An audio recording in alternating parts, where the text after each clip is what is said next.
I'm Madison Wells, 27 years old, and I thought Thanksgiving dinner would be just another awkward family gathering. I was wrong. My dad slammed a DNA test kit across the mahogany table, right in front of my aunts, uncles, and cousins. "Prove you're even my daughter before you get another cent of my money," he spat, his face red with anger.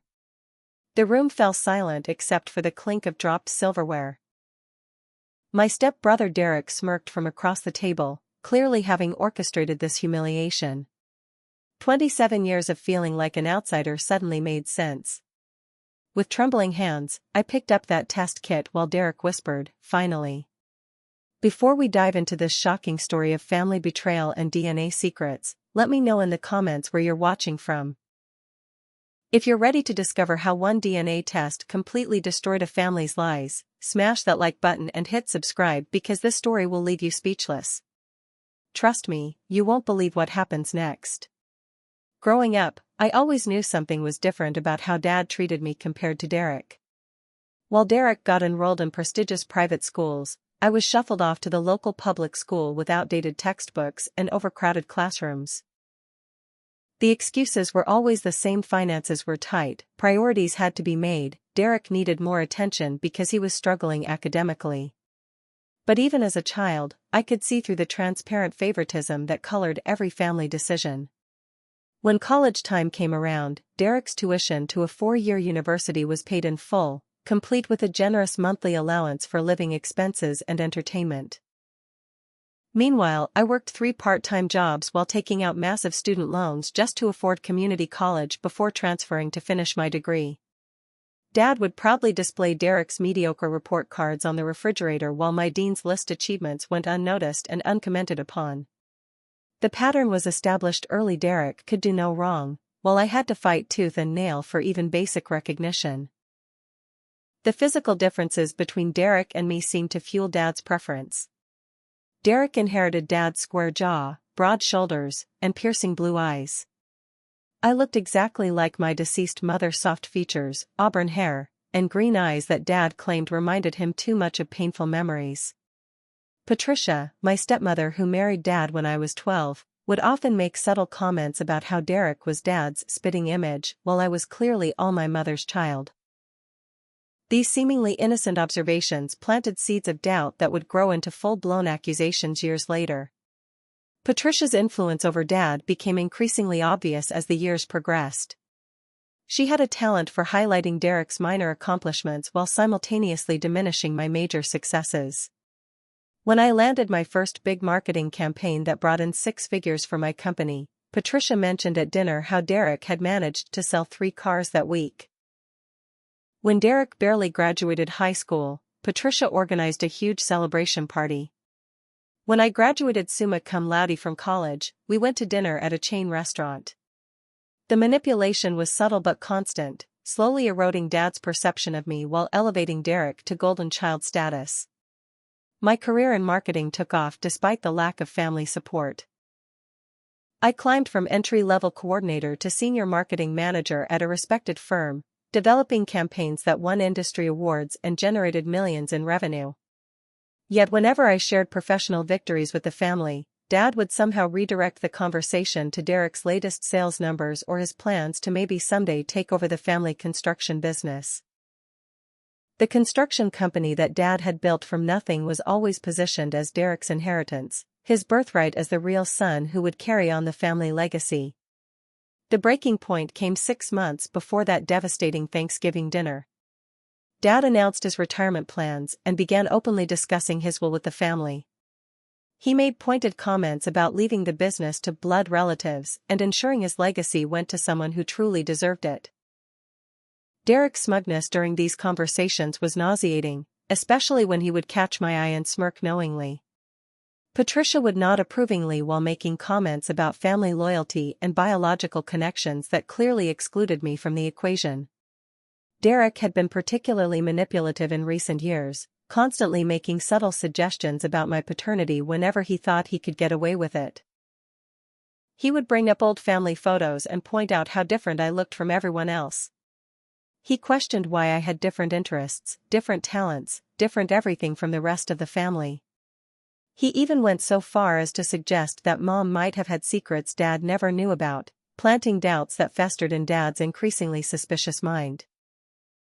The final insult came when Dad decided to restructure his will and specifically mentioned that only legitimate children would inherit anything substantial. Derek had convinced him that DNA testing should be a requirement for inheritance, supposedly to protect the family assets from any future legal challenges. Of course, Derek volunteered to take a test first to set an example, knowing full well that he planned to manipulate the results or the interpretation. The entire scheme was designed to humiliate me and provide legal justification for cutting me out of the family fortune.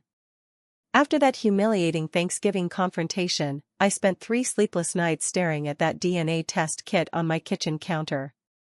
Part of me wanted to throw it in the trash and walk away from the family forever.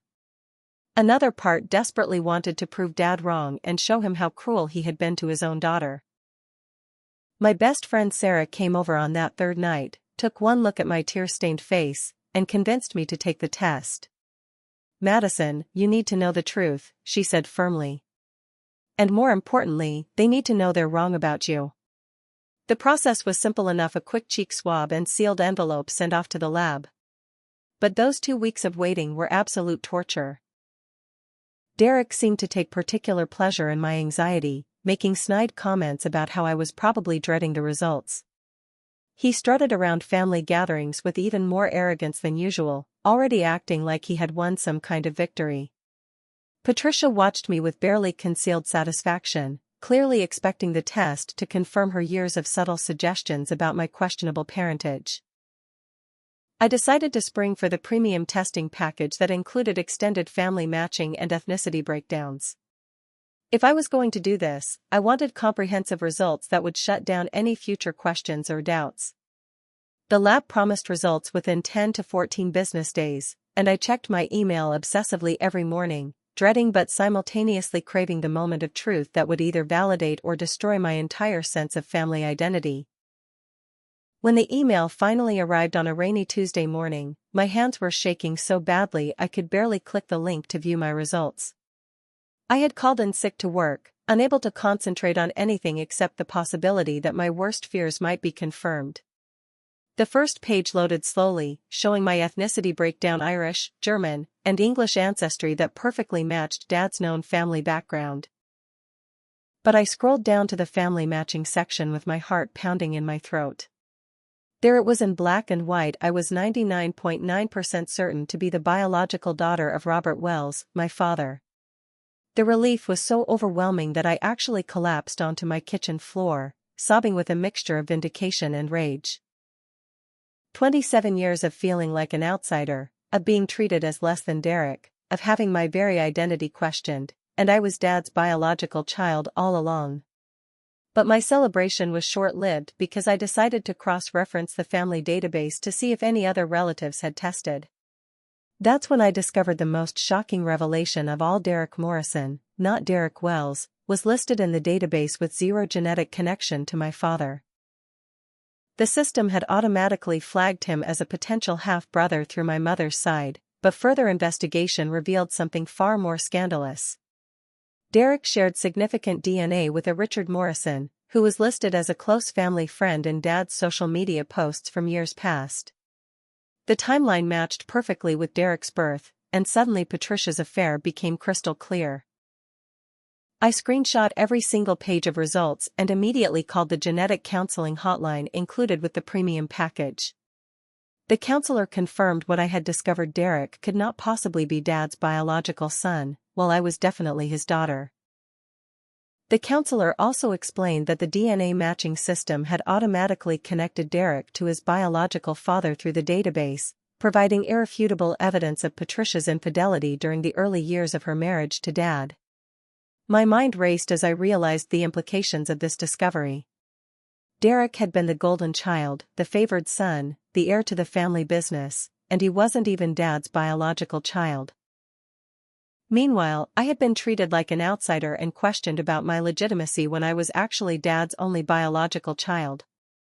The years of manipulation, favoritism, and emotional abuse suddenly made sense. Patricia had been projecting her own guilt onto me, using her affair and Derek's illegitimate parentage to create a smokescreen that protected her secret.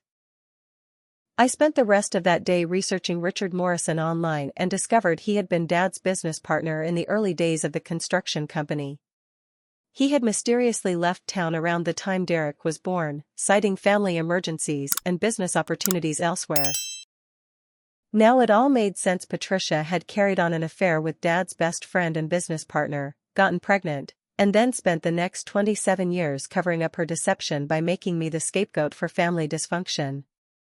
Derek's own DNA test results, which he had submitted the same day as mine, came back 3 days later.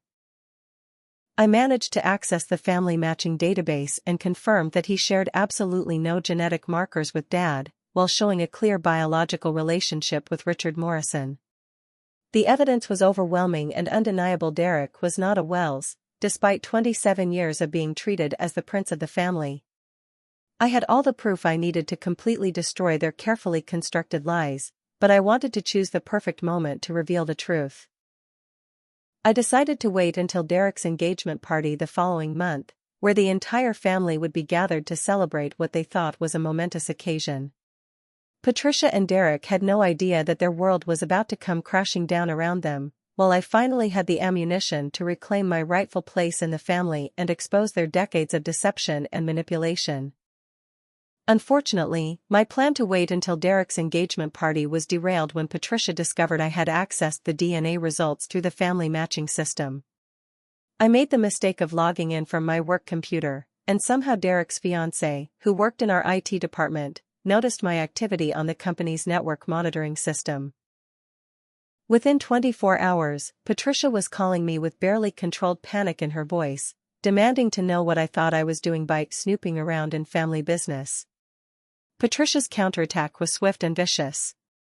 She immediately called Dad and convinced him that I was having some kind of mental breakdown, obsessing over DNA results and making wild accusations about Derek's paternity. She painted me as jealous, unstable, and dangerous, suggesting that I was so desperate to secure my inheritance that I was willing to lie and manipulate genetic testing. Within a week, Dad had frozen my access to the family trust fund that was supposed to help me with graduate school expenses. But financial sabotage was just the beginning.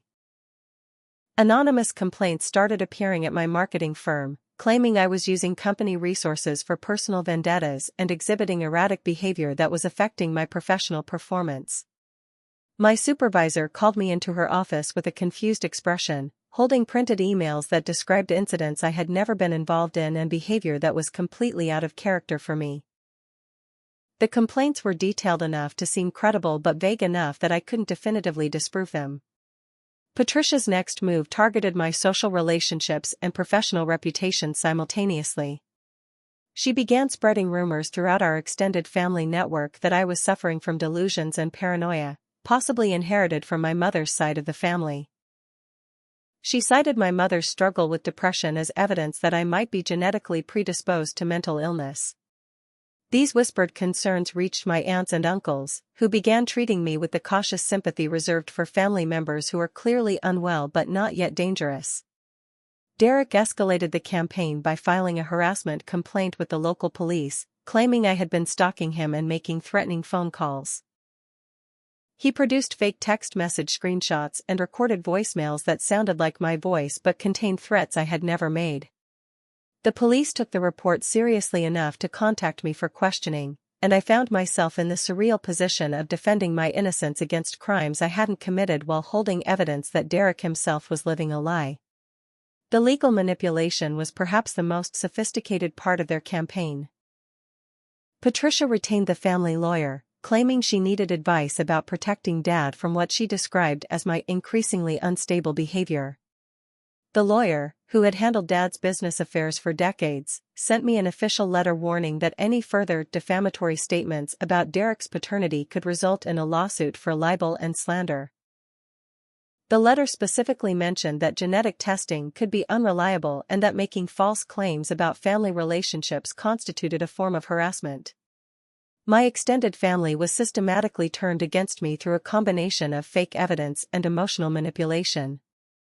Patricia organized family meetings where she presented doctored emails and text messages that supposedly showed me admitting to fabricating DNA results. She had somehow obtained old therapy session notes from my college counseling center, which she selectively quoted to suggest I had a history of delusional thinking and attention-seeking behavior. Cousins who had been friendly with me for years began avoiding my phone calls and declining invitations to meet for coffee. But Patricia's most devastating move targeted my professional life directly. Someone called my company's client services department, impersonating me, and left rambling voicemails about conspiracy theories and family betrayals. These recordings were forwarded to my supervisor as examples of how my personal problems were potentially affecting my ability to represent the company professionally. I was called into another meeting where I had to listen to recordings of someone imitating my voice while saying things that made me sound completely unhinged. The technology warfare continued when my social media accounts were hacked and filled with embarrassing posts about family drama and genetic testing. Photos of me were altered to make me look disheveled and unstable, then shared with captions about discovering shocking family secrets. My LinkedIn profile was edited to include bizarre claims about my professional qualifications and experience. Friends and colleagues began reaching out with concerned messages, asking if I was okay and whether I needed help dealing with what appeared to be a very public breakdown. The final ultimatum came in the form of a handwritten letter delivered to my apartment by a process server. Patricia demanded that I sign a legal document renouncing any claims to Dad's estate and acknowledging that I had fabricated the DNA evidence for personal gain. In exchange for my signature, she promised to stop the campaign against my reputation and ensure that the harassment charges would be dropped.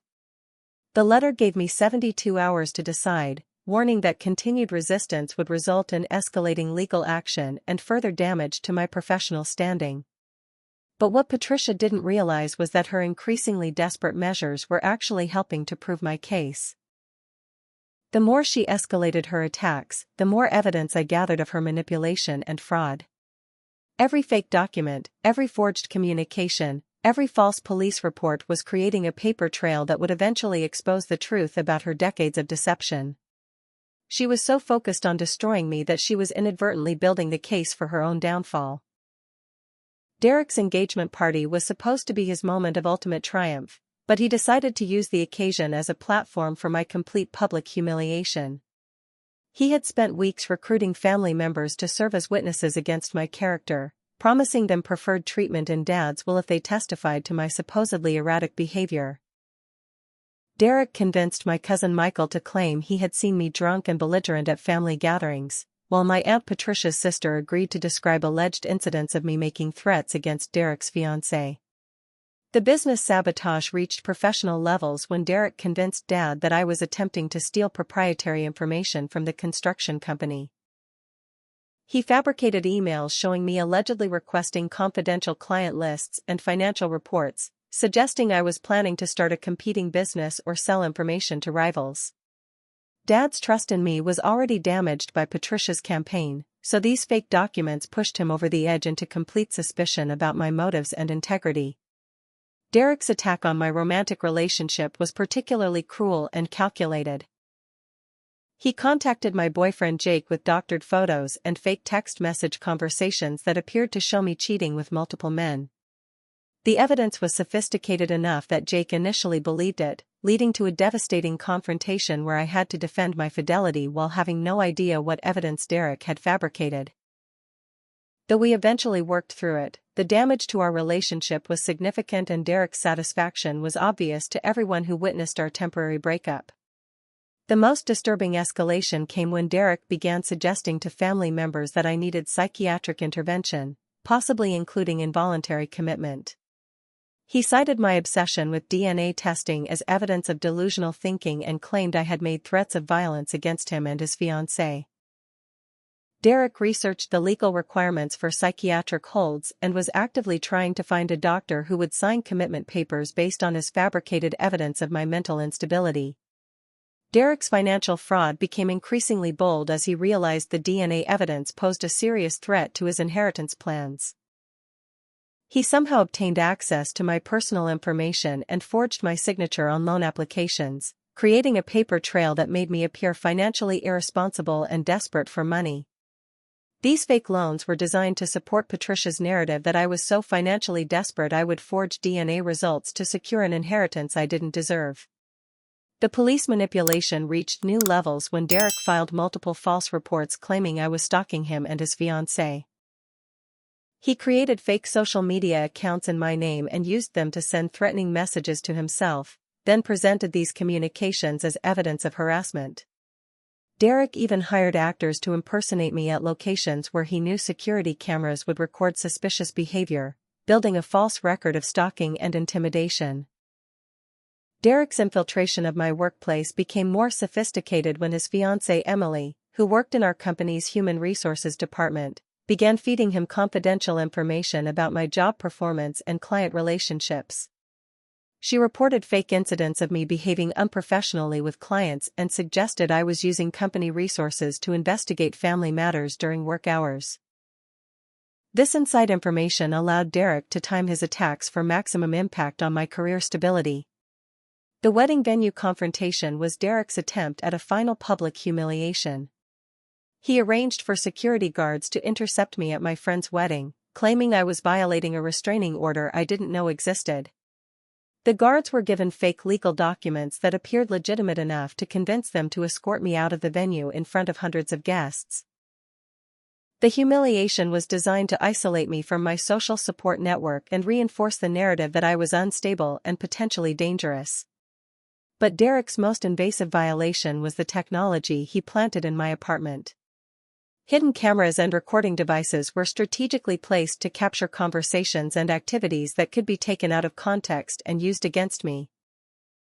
Derek was building a library of surveillance footage that he planned to edit and present as evidence of my deteriorating mental state and potential for violence. He was particularly interested in recording any phone conversations about the DNA results or family situation. Derek's mail interception scheme was perhaps the most systematic part of his campaign.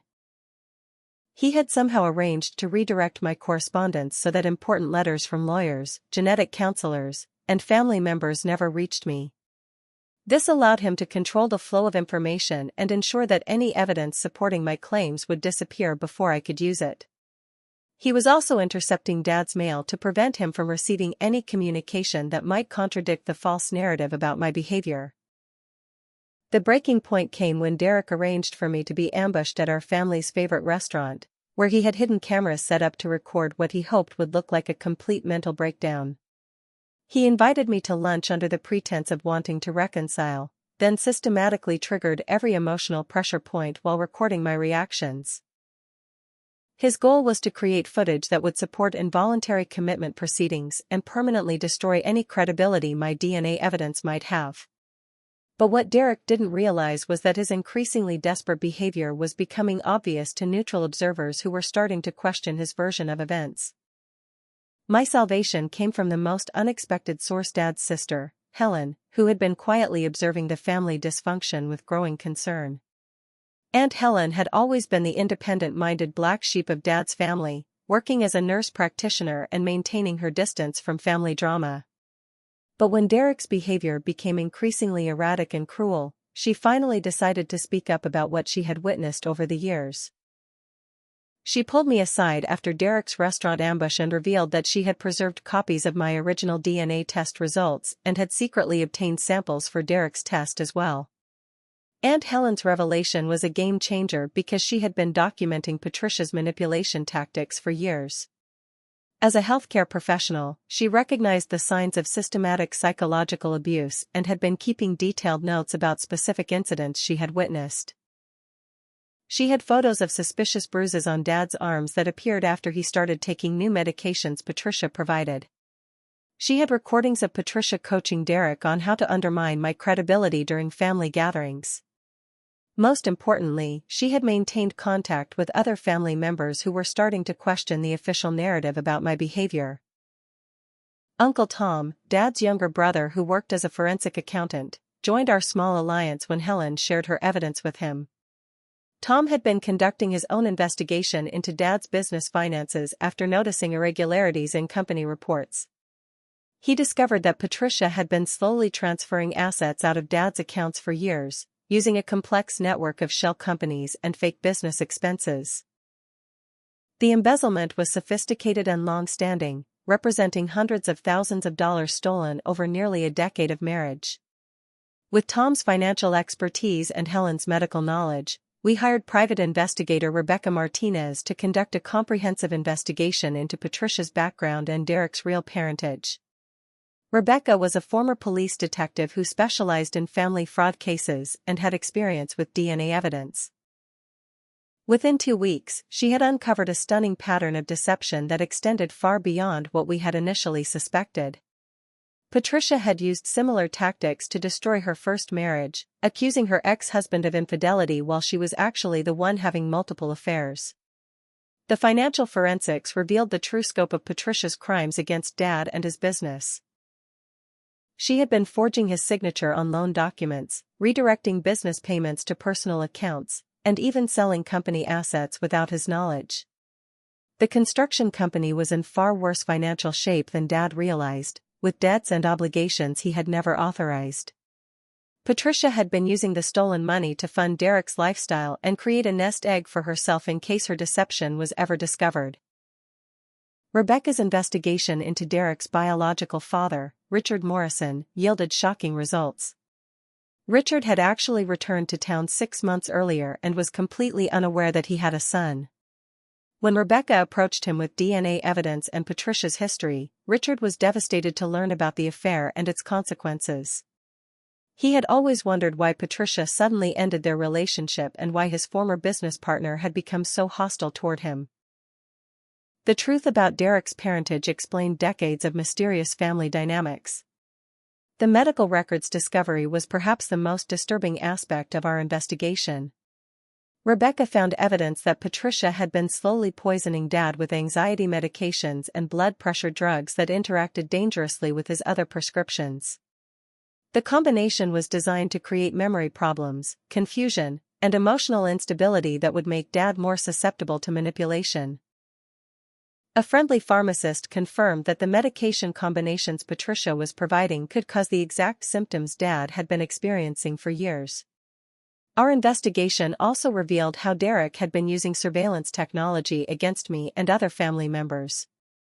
Rebecca discovered the hidden cameras and recording devices in my apartment, but more importantly, she found evidence that Derek had been monitoring Dad's phone calls and emails for years. This technological surveillance allowed Derek and Patricia to stay one step ahead of any potential threats to their deception and manipulate situations to their advantage. Rebecca's workplace investigation cleared up the mystery of how Derek had been able to sabotage my professional reputation so effectively.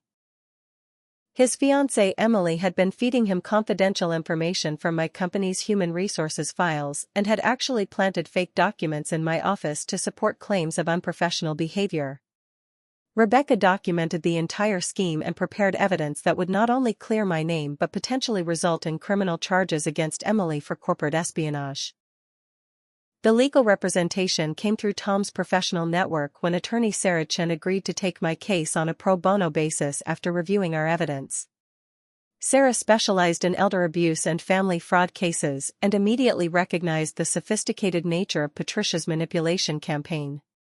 She helped us organize our evidence into a comprehensive legal filing that addressed the financial crimes, identity fraud, and systematic harassment I had endured. But perhaps the most important discovery was the network of other victims who had suffered similar treatment from Patricia and Derek over the years. Rebecca found Derek's ex-girlfriend from high school who had been subjected to a harassment campaign when she threatened to expose his lies.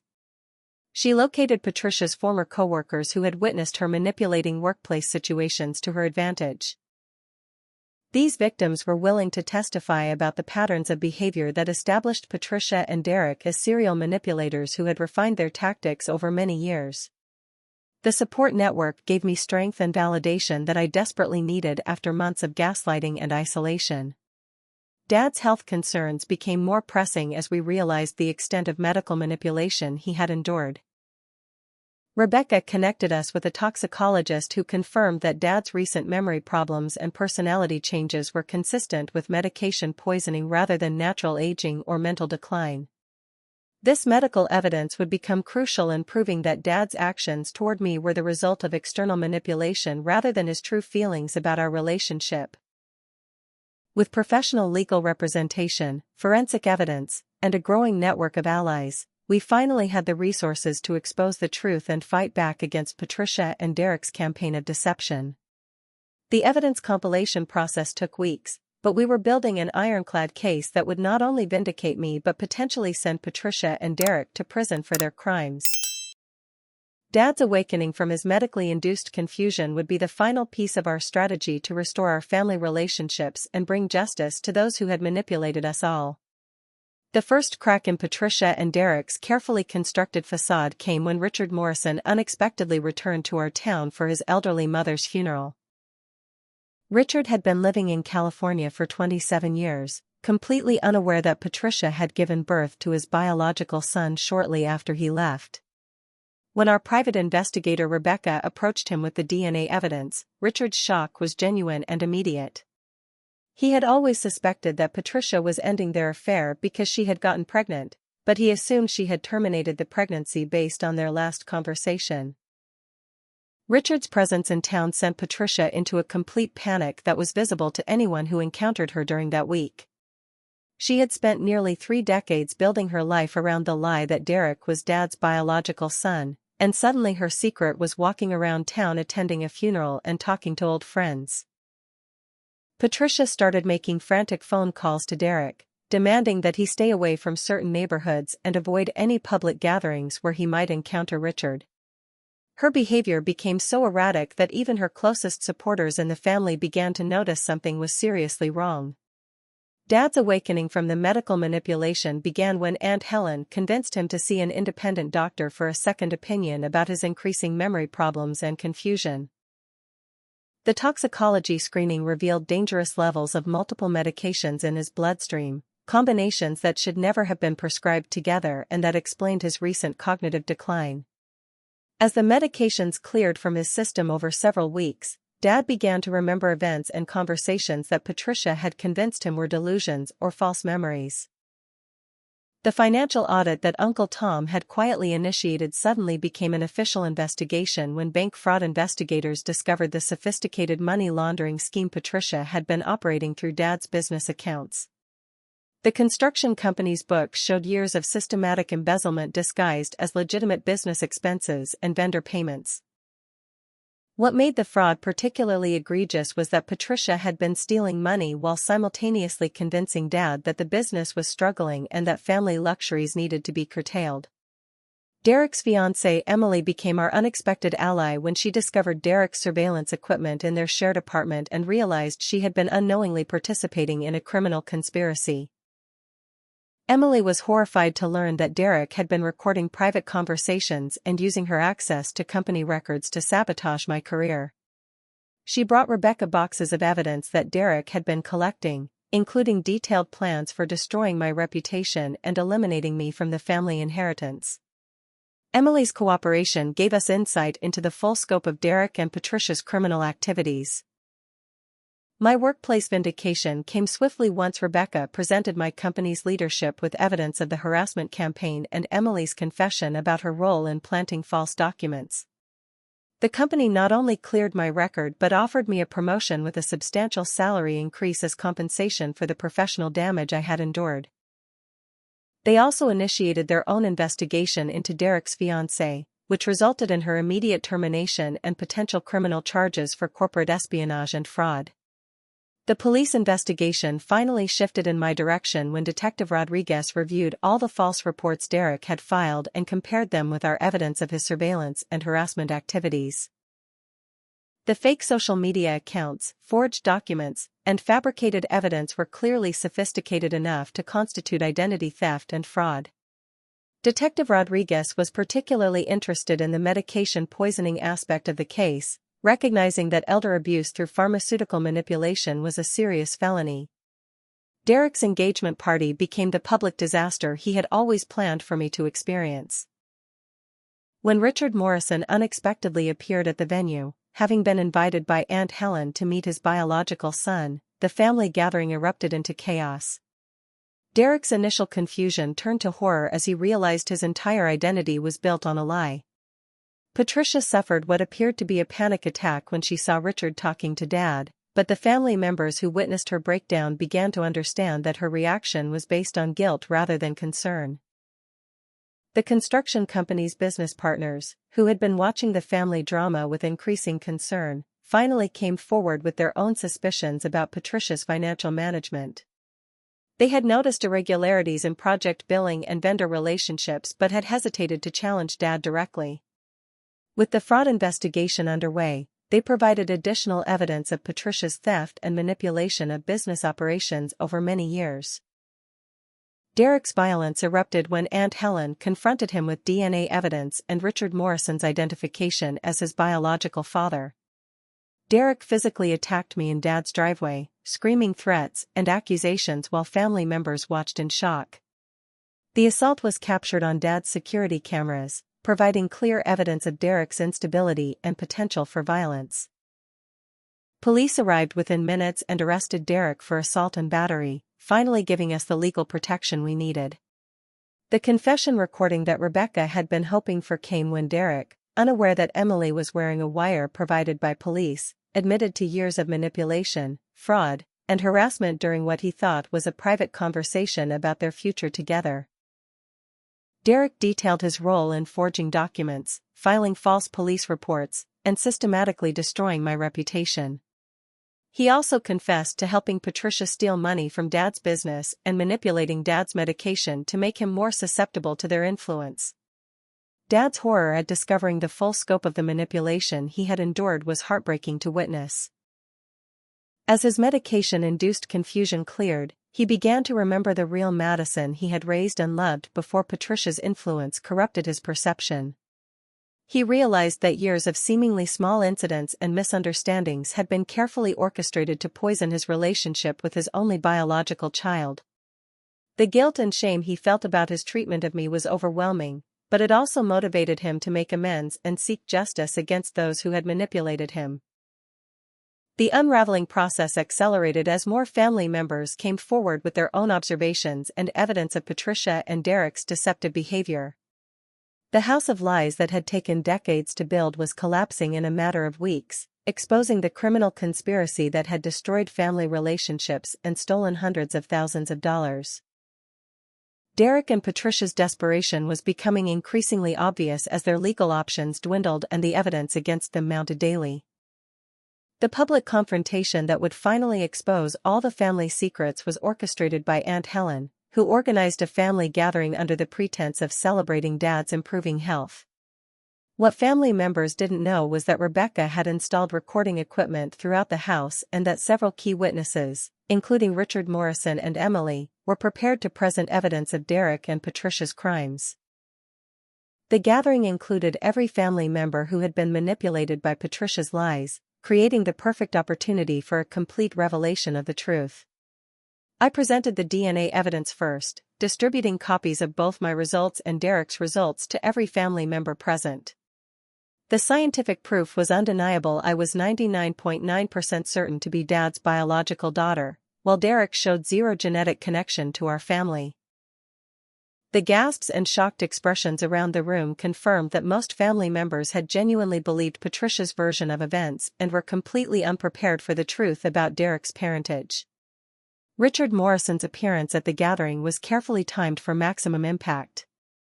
When he walked into the room, Derek's resemblance to him was immediately obvious to everyone present. Richard had brought his own DNA test results, which confirmed his biological relationship to Derek beyond any doubt. He also brought copies of love letters Patricia had written to him during their affair, detailing her guilt about deceiving Dad and her fear of the consequences if the truth was ever discovered. Patricia's complete breakdown was spectacular and immediate. Confronted with irrefutable evidence of her 27-year deception, she collapsed emotionally and began confessing to crimes and manipulations that even we hadn't suspected. She admitted to the affair with Richard, the systematic poisoning of Dad's medications, the embezzlement of hundreds of thousands of dollars, and years of psychological manipulation designed to turn Dad against me. Her confession was being recorded by multiple devices, providing legal evidence that would support criminal charges. Dad's health recovery became dramatically apparent as he processed the information being presented. With his thinking clear for the first time in years, he began to remember suppressed memories of Patricia's manipulation and Derek's increasingly suspicious behavior. He recalled conversations where Patricia had subtly suggested I might not be his biological child, instances where Derek had lied about family incidents, and financial decisions he had supposedly made but couldn't actually remember making.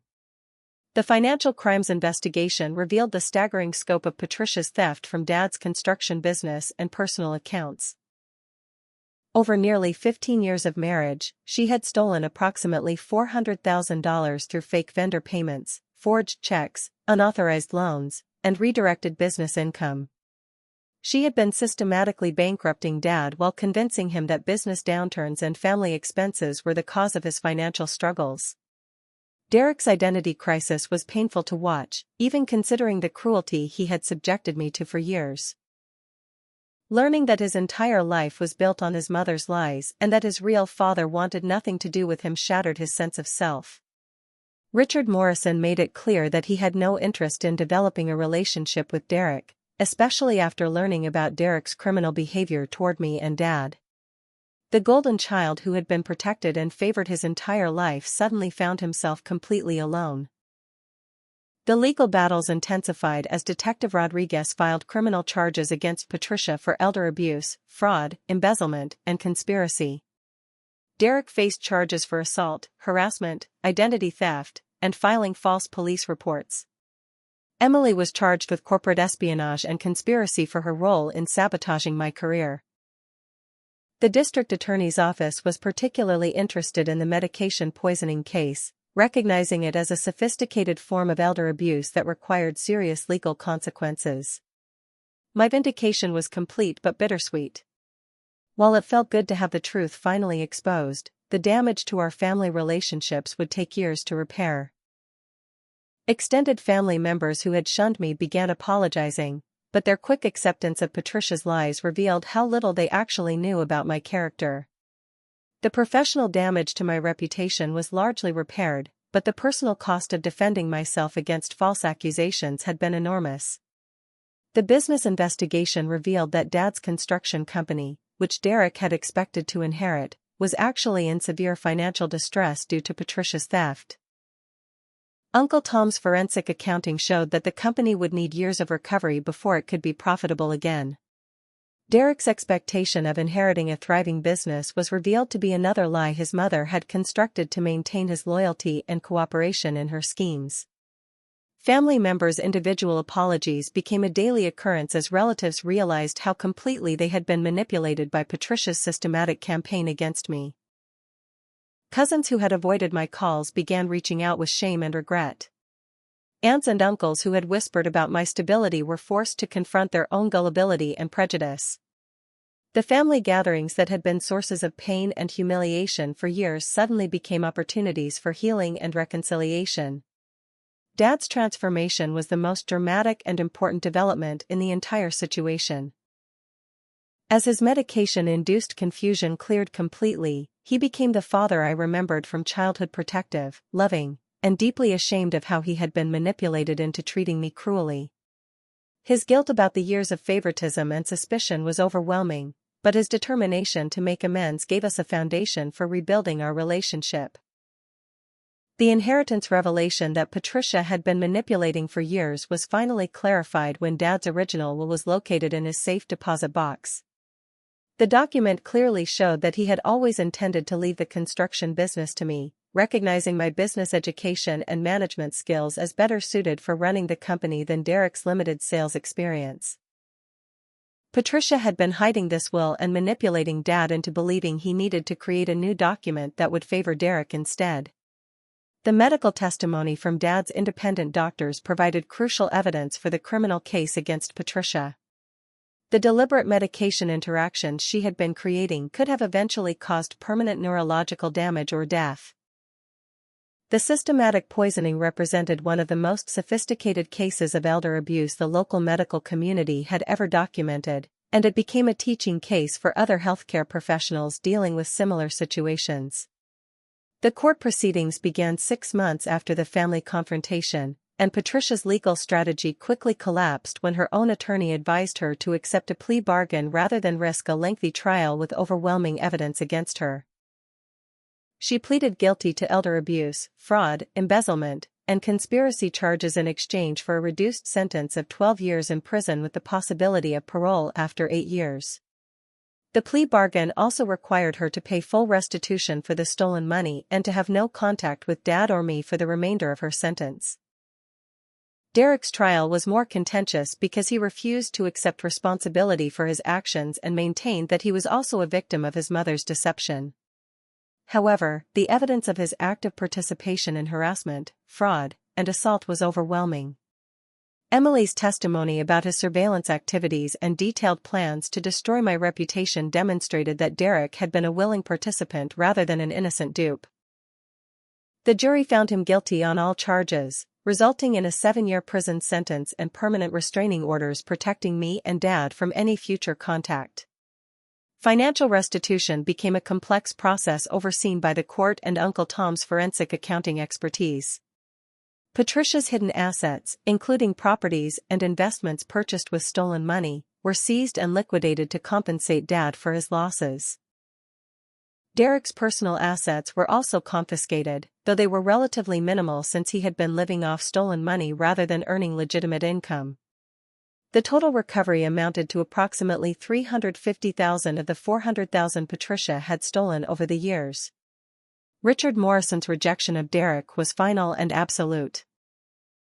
Despite Derek's desperate attempts to contact his biological father from prison, Richard maintained his position that he wanted no relationship with someone who had participated in such cruel manipulation of an innocent family. Richard did provide a detailed statement for Derek's sentencing hearing, expressing his horror at learning how his unknowing son had been raised to become a manipulative criminal. The construction company's restoration became a family project involving Dad, Uncle Tom, and me working together to rebuild the business that Patricia had nearly destroyed. We discovered that several major clients had been driven away by Patricia's financial manipulations and Derek's unprofessional behavior when he occasionally represented the company. Restoring these relationships required months of careful negotiation and transparent financial reporting to demonstrate that the company was under new management. My promotion at the marketing firm included a partnership opportunity that would allow me to develop my own client base while maintaining my position with the company. The partnership offer came partly as compensation for the professional damage I had endured, but also as recognition of the resilience and problem-solving skills I had demonstrated during the crisis. Several clients specifically requested to work with me after learning how I had uncovered and exposed the fraud conspiracy. The extended family reconciliation process was gradual and sometimes awkward, as relatives struggled with guilt about how easily they had been manipulated into turning against me. Some family members made genuine efforts to rebuild our relationships, while others seemed more interested in avoiding their own responsibility for perpetuating harmful rumors and assumptions. I learned to distinguish between sincere apologies and self-serving attempts to avoid social consequences. Dad's therapy with a counselor specializing in manipulation and abuse victims helped him understand how sophisticated Patricia's psychological tactics had been. The therapist explained that Patricia had used classic techniques of isolation, gaslighting, and incremental manipulation that would have been difficult for anyone to recognize while living through them daily. Understanding the systematic nature of the abuse helped Dad forgive himself and focus on repairing our relationship. The prison sentences for Patricia and Derek sent a strong message throughout our community about the serious consequences of elder abuse and family fraud.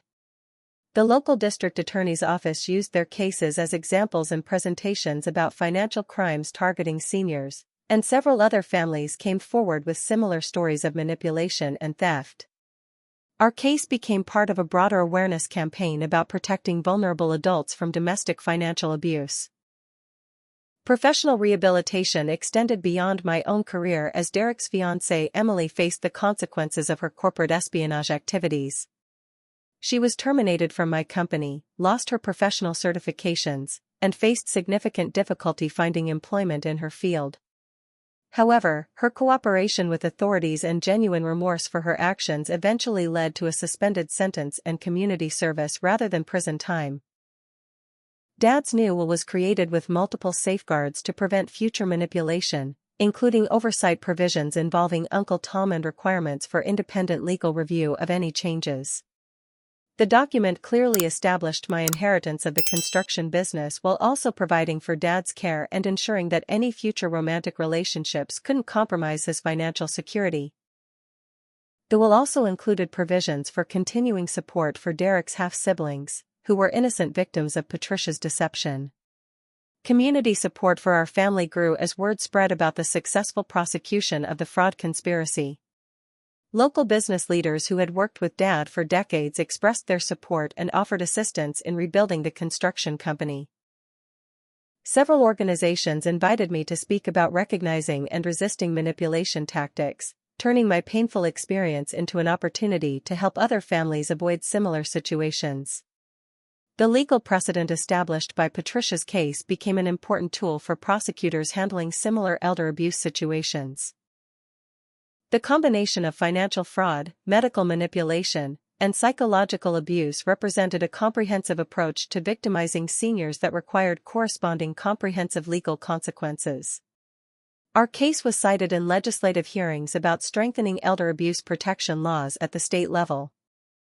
My therapy journey began 3 months after Patricia's sentencing, when I finally felt safe enough to process the emotional trauma of years of systematic gaslighting and manipulation.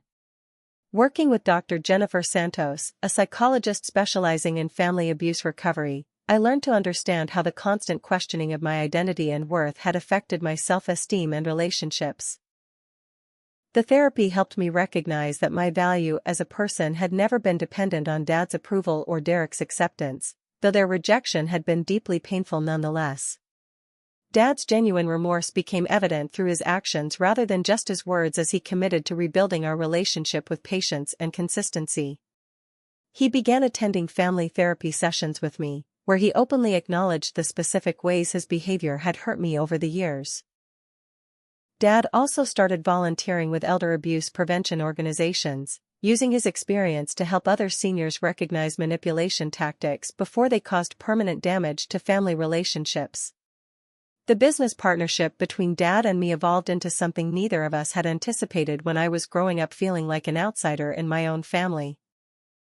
My marketing expertise combined with his construction experience created opportunities for expanding the company into new markets and service areas.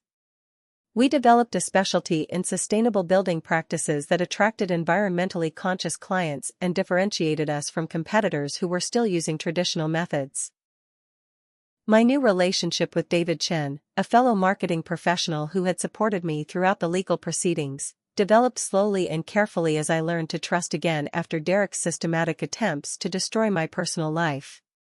David had witnessed my strength during the crisis and was attracted to my resilience rather than intimidated by the family drama I had endured. Our relationship was built on honesty and mutual respect rather than the manipulation tactics I had learned to recognize and avoid. The family dynamics that emerged after Patricia and Derek's removal were healthier but required conscious effort to maintain. We established new traditions for holidays and gatherings that focused on genuine connection rather than performance and competition. Extended family members who had learned from their mistakes became more thoughtful about accepting gossip or rumors without independent verification. Dad's health improvement was remarkable once the medication poisoning effects were completely reversed and he began taking proper care of his physical and mental well-being. He started exercising regularly, eating better, and engaging in social activities that Patricia had previously discouraged. The cognitive sharpness that returned gave him insight into how gradually he had been isolated and manipulated over many years of marriage. Community healing became an unexpected outcome as other families in our area came forward with similar stories of financial manipulation and elder abuse. Our successful prosecution encouraged victims who had been suffering in silence to seek help and legal remedies. I began speaking at community centers and senior organizations about recognizing the warning signs of domestic financial abuse and manipulation tactics. Derek's children from previous relationships, who had been kept away from our family by Patricia's influence, were able to reconnect with Dad and learn about their grandfather's true character rather than the version Patricia had presented to isolate them. These relationships provided Dad with the joy of being a grandfather while giving the children access to family medical history and financial support for their education.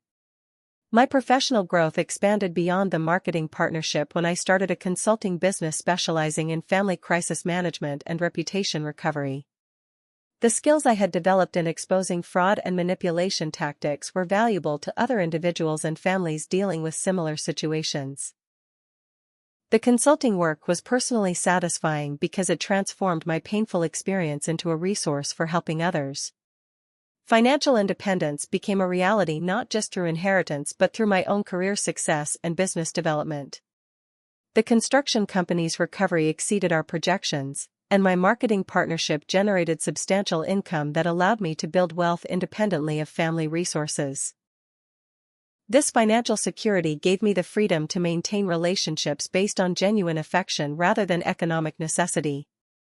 Derek's isolation in prison was partially self-imposed, as he continued to blame others for his situation rather than accepting responsibility for his choices.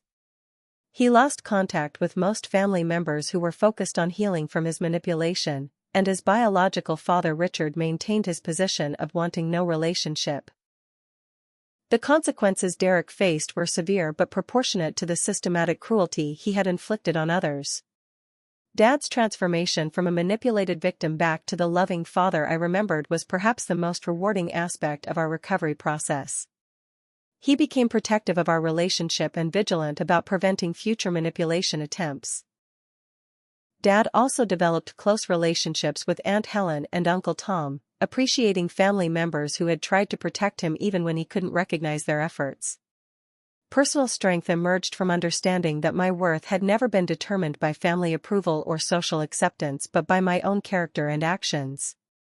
The crisis taught me to trust my own perceptions and instincts while remaining open to genuine relationships with people who demonstrated consistent integrity. I learned that surviving manipulation attempts can actually build resilience and wisdom that becomes valuable in all areas of life.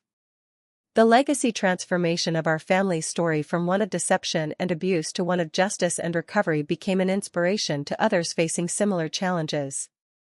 We learned that healing requires both legal accountability for wrongdoing and personal commitment to building healthier relationships. Our experience demonstrated that even sophisticated manipulation campaigns can be exposed and overcome with persistence, evidence, and support from allies. New family definitions evolved as we learned to value chosen relationships based on mutual respect and genuine care rather than biological connections or legal obligations. The people who stood by me during the crisis earned permanent places in my inner circle, while those who were easily manipulated learned to rebuild trust through consistent supportive actions over time. Professional recognition came when the district attorney's office presented me with a civilian award for cooperation in a major elder abuse prosecution.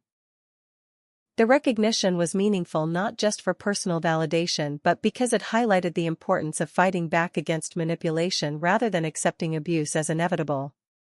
My story became part of training materials for law enforcement officers dealing with similar family fraud cases. Forgiveness became possible not because Derek and Patricia deserved it, but because carrying anger and resentment was preventing me from fully enjoying my recovered relationships and new opportunities. Forgiveness didn't mean forgetting their actions or allowing them back into my life, but rather releasing the emotional burden of their betrayal so I could focus on building a positive future. The closing wisdom that emerged from this devastating but ultimately transformative experience was that truth and justice, while sometimes delayed, are more powerful than even the most sophisticated deception campaigns. Patricia and Derek had spent decades building their house of lies, but it collapsed in a matter of months when confronted with evidence and determination. Most importantly, I learned that my identity and worth are not determined by others' opinions or approval, but by my own integrity, resilience, and commitment to treating others with honesty and respect. Have you ever dealt with family members who tried to turn others against you through lies and manipulation? I'd love to hear your stories in the comments below, and please share your thoughts on how families can protect themselves from this kind of deception. If this story resonated with you, please hit that like button to help others find it, and don't forget to subscribe for more true stories about overcoming family betrayal and finding justice. Share this video with anyone who might need to hear that even the most devastating family situations can be overcome with persistence and truth. Thank you for watching my story, and I hope it gives you strength to face whatever challenges your own family relationships might bring. Remember that your worth is never determined by how others treat you, but by who you choose to be in the face of adversity.